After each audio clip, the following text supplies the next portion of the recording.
In this video, I'm going to teach you how to charge Sony ZVE10 battery. It's a very easy process, so make sure to follow along. In this video, I'm going to teach you how to properly charge your Sony ZVE10. It's a very easy process, so make sure to follow along.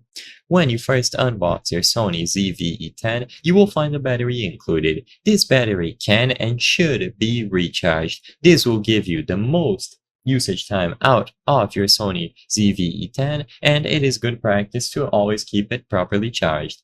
So first, if you haven't already, make sure that you insert the battery. This can be done by opening this lock here and then removing the latch, and then inserting the battery. It will click into place, and alongside the battery, you can also include the memory pack or the memory card.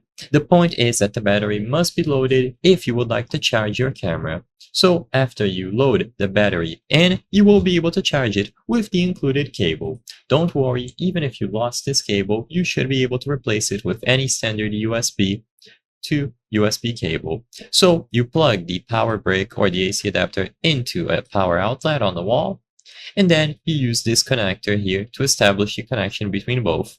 So one end of the cable goes here, the other one goes, and you will be able to connect it to your camera.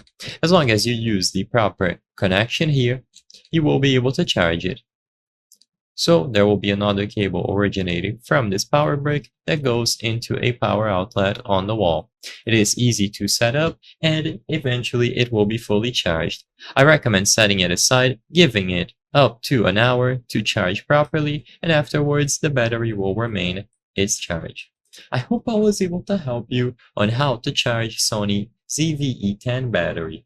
If this video helped you, please be sure to leave a like and subscribe for more very easy tips. Thank you for watching.